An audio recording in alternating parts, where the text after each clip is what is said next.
अस्सलाम वालेकुम बिस्मिल्लाहिर्रहमानिर्रहीम। आज जो हम रेसिपी आपसे शेयर करने जा रहे हैं वो है पिज़्ज़ा ऑमलेट। बहुत ही मज़ेदार लजीज़ बनने वाला है। इसके लिए हमने एक टमाटर लिया है, उसको इस तरह से गोल स्लाइसिस में काट लिया है। 4 स्लाइसिस लिए हैं, वही टमाटर हमने इस तरह से चॉप कर लिया था। एक टमाटर लेना है, उसे चॉप कर लेना है हाफ़ को, और 4 स्लाइसिस के बना लेने हैं। और हमने प्याज, बिल्कुल छोटा सा प्याज लिया है, अब बड़ा है तो आप आधा ले लें, और इसको हमने चॉप कर लिया है अच्छी तरह से। और हमने लिया है पुदीना, थोड़ा सा सब्ज़ धनिया भी इसकी जगह से आप डाल सकते हैं, और सब्ज़ मिर्ची एक ली है हमने, बारीक चॉप कर लिया उसको भी। और एक हम एग लेंगे। अगर आप हमारे चैनल पे नहीं है तो हमारे चैनल को भी सब्सक्राइब कर लीजिएगा। ये हमने एक अंडा लिया है, ठीक है, उसे हम अच्छी तरह से फेंट लेंगे। इसमें हम जो है हस्बे ज़ायका इसमें नमक डाल देंगे, जितना आपको पसंद है आप उतना डाल लें। मैं हाफ़ चम्मच डालने लगी हूँ।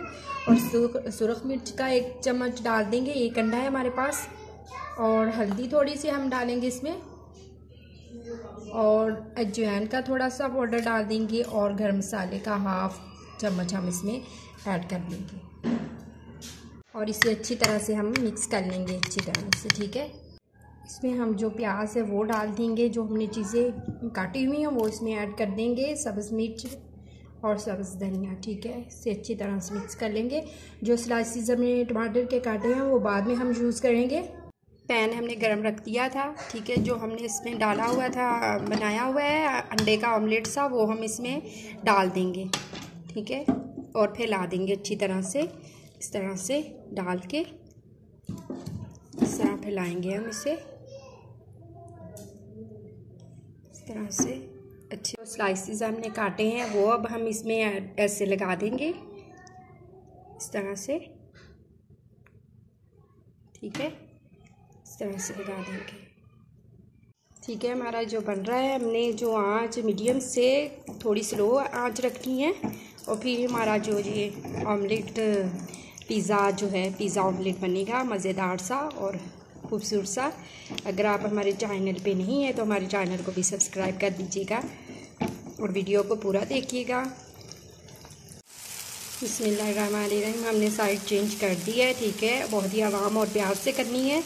अगर आपसे इस तरह साइड चेंज नहीं होती स्पून से या किसी भी चम्मच से, तो आपने ऊपर प्लेट रख के उसको फ्राई पैन को उल्टा देना है, क्योंकि घी तो हमने मुनासिब सा लगाया है। और फिर हम इसमें डाल देंगे और इजी से हो जाएगा। बिस्मिल्लाहिर्रहमानिर्रहीम। हमारा जो पिज़्ज़ा ऑमलेट है वो जो तैयार हो चुका है, बहुत ही मज़ेदार, बहुत ही लजीज, बहुत ही कम वक्त में हमने बना लिया है। और आपके घर वाले भी शौक़ से खाएंगे, बच्चे भी शौक़ से इसे खाएंगे। पिज़्ज़ा ऑमलेट को आप इसे ज़रूर ट्राई करें, नाश्ते में अपने बच्चों को बना के दें, बड़ों को बना के दें, और बहुत पसंद करेंगे। अगर आपको हमारी रेसिपी अच्छी लगी हो तो लाइक कर दीजिएगा, शेयर कर दीजिएगा, बेल के बटन को प्रेस कर दीजिएगा। अगर आप हमारे चैनल पे नहीं है तो हमारे चैनल को भी सब्सक्राइब कर दीजिएगा। बहुत ही आसान और ईजी और मज़ेदार रेसिपी बनने वाली है आपके किचन में। अल्लाह ताला आपके दस्तरखान को रहमतों बरकतों खुशियों से भर दे। अल्लाह हाफिज़।